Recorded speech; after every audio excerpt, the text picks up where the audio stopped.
kumekuwa na ongezeko la ajali za barabarani zinazohusishwa na usafiri wa pikipiki na zinaendelea kusababisha vifo, majeraha makubwa na ulemavu wa kudumu. Serikali inaendelea kuweka mikakati mbalimbali ili kuhakikisha ajali za barabarani zinapungua na hatimaye kuepusha vifo, majeraha na ulemavu wa kudumu kwa wananchi. Miongoni mwa mikakati iliyochukuliwa na serikali ni kuandaa mkakati wa usalama barabarani Zanzibar Road Safety Strategy ya mwaka 2024-2030.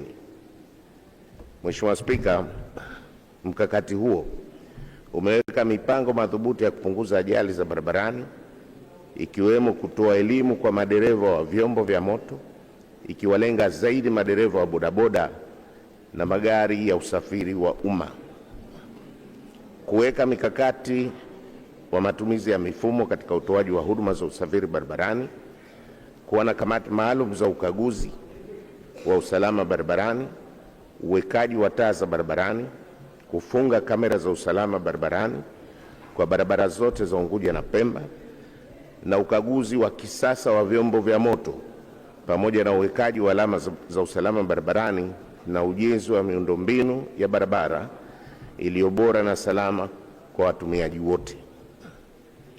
Mheshimiwa Spika, pia serikali imepanga kuanzisha usafiri wa kisasa wa mabasi yanayotumia umeme ambao kwa kiasi kikubwa utapunguza shida ya usafiri katika visiwa vyetu vya Unguja na Pemba na kupunguza matumizi ya usafiri wa pikipiki kwa maana bodaboda. Mheshimiwa Spika, mikakati yote niliyoitaja, utekelezaji wake utakapokamilika kwa kiasi kikubwa utachangia kupunguza kwa kiasi kikubwa ajali za barabarani, hususan zinazosababishwa na usafiri wa bodaboda. Mheshimiwa Abdul Wahab, swali la nyongeza.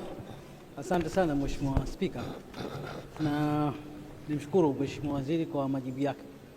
Lakini Mheshimiwa Spika, nilikuwa na swala moja la nyongeza kama ifuatavyo. Utekelezaji wa Zanzibar Road Safety Strategy ni halfway, manake umeanza 2024 to 2030, na tunazungumzia maisha ya watu.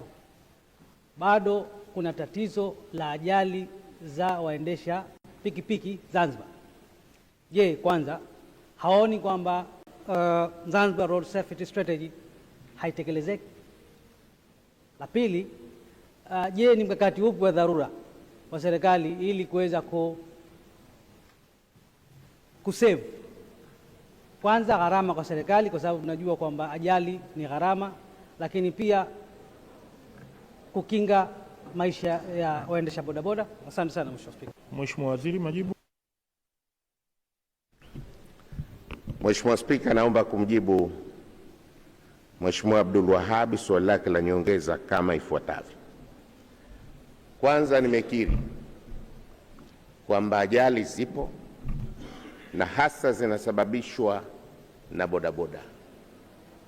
Hilo hatukatai, lakini mikakati imepangwa ya muda mfupi, wakati na muda mrefu, na siseme kwamba hautekelezeki. Mkakati unatekelezwa, lakini pamoja na hayo tumeandaa kanuni za adhabu za papo kwa papo mwaka 2025.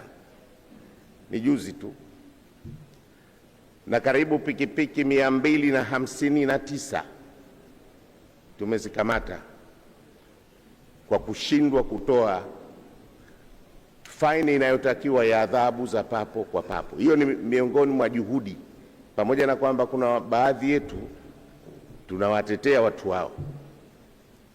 Juhudi zinachukuliwa za kuwakamata, vyombo tumevikamata, vipo ndani.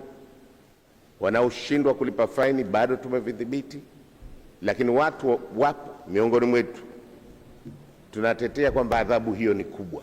Hiyo ilikuwa ni moja, sio kwa maana ya kukusanya mapato, ilikuwa ni kwa maana ya kupunguza ajali za bodaboda. Lakini pia katika ajali hizi tunatoa elimu kwa umma kwamba na wao wanapozitumia wawe waangalifu, Wako wanaotumia bodaboda hizi kama mshikaki, wazazi wanaoachia watoto wao wachukuliwe, 4 5. Elimu hii ni sehemu ya utekelezaji wa mkakati huo. Kwa tunahitaji sote kushirikiana, wananchi, viongozi, katika kuhakikisha kwamba mkakati huu unatekelezeka.